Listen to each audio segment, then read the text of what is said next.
1 Samuel 4, verset 10. Voici un passage que je vais expliquer rapidement qui va nous édifier. 1 Samuel 4, verset 10.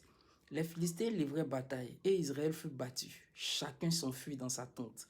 La défaite fut très grande et il tomba d'Israël 30 000 hommes de pied. 1 Samuel 4, verset 10. La Bible déclare que les Israéliens ont livré bataille. Avec les Philistins, ils ont perdu. Même avec l'âge de Dieu. Ils ont livré une première bataille. Dans le même chapitre, ils ont livré une première bataille, ils ont perdu. Ils ont dit, ah, on a perdu, c'est pas normal. On va aller chercher l'arche de Dieu. On va aller chercher la présence de Dieu maintenant pour venir au milieu de nous, pour aller combattre les Philistins. On va les battre. Mais regardez ce qui s'est passé. Même avec toute la présence de Dieu, tous les anges avec eux, ils ont perdu.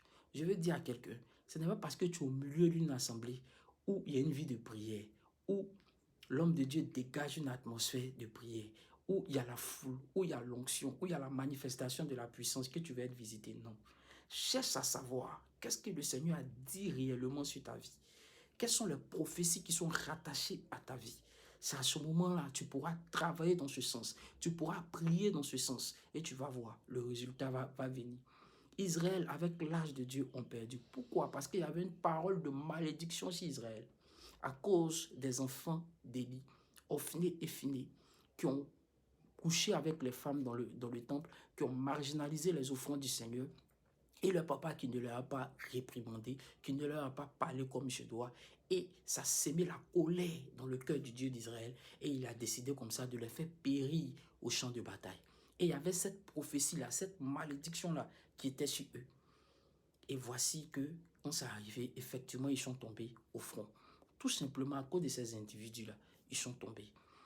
Je vais dire à quelqu'un, cherche à savoir ce que Dieu attend de ta vie. Quitte dans les sensations, quitte dans les choses qui vont ne pas te permettre de connaître réellement ta destinée, de connaître réellement ce que Dieu a dit sur ta vie.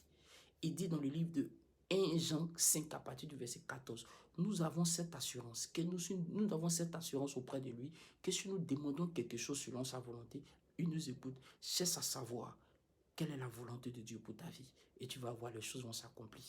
Amen.